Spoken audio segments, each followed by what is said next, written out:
On ouvre. Allez. D'une méchanceté. Non, attends. On ouvre avec Nicolas Sarkozy, que l'on voit ici dire au juge « Allez, salut Bernard, à la semaine prochaine !» Le livre de l'ancien président, Le journal d'un prisonnier, est sorti aujourd'hui en librairie. Il fait 213 pages, 17 si on enlève la préface de Franz-Olivier Gisbert.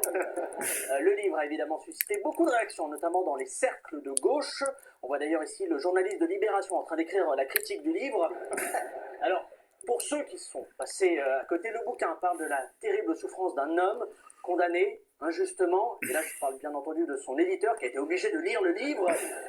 Incarcéré à la santé, l'ancien président est resté 20 jours sans croiser personne. Bon, franchement, il aurait pu appeler son livre Le journal d'un habitant de Corrèze. Mais le plus dur pour Nicolas Sarkozy, ça a été la séparation avec celle qui partage sa vie depuis 18 ans.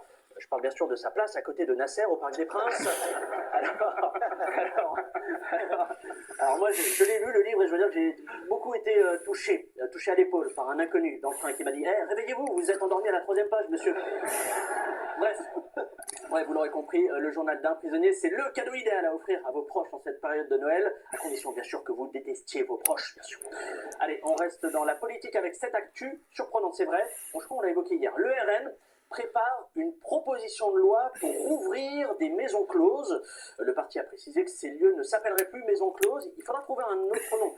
Philippe de Villiers a déjà proposé le Puy du Fouf.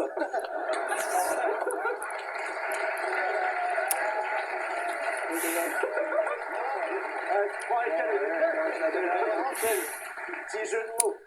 En revanche, 15 jours, cette proposition de loi passe. Les maisons closes sont déjà prêtes niveau déco. Il suffit de retrouver toutes les habitations qui ont été décorées par Valérie Damido pendant 10 ans. Alors, vous êtes sensible ce soir, je peux comprendre.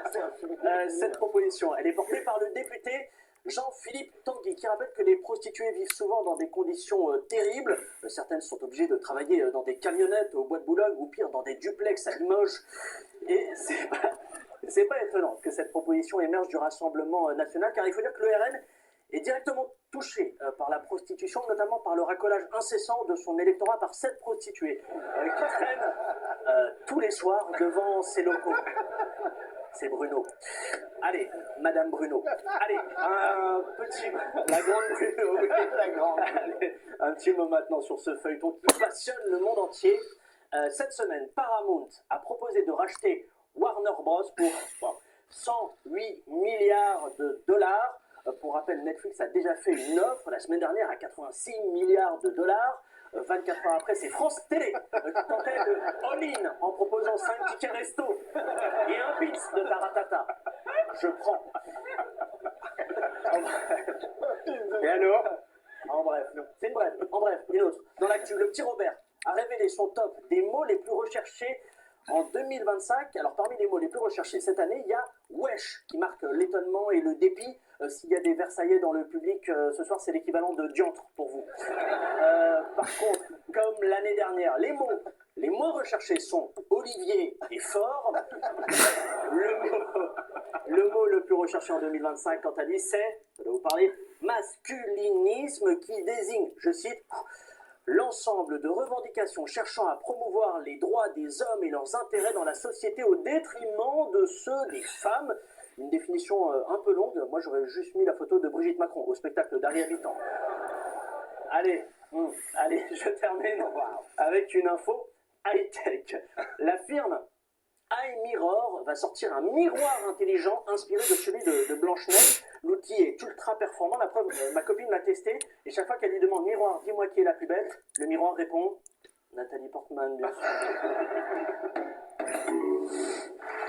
Bon, alors ce matin, on avait pas trop le moral. Du coup, pour retrouver le sourire, on a regardé le 13h de TF1. En plus, maintenant, ils font des petits pranks. Est-ce que vous voulez goûter un chocolat? C'est pas du Et non, chocolat. c'est du faux. Ah, c'est pas sympa, ça. Tranquille. Le 13h de TF1, c'est le dernier refuge à la morosité ambiante. À la base, tout le monde se marre tout le temps.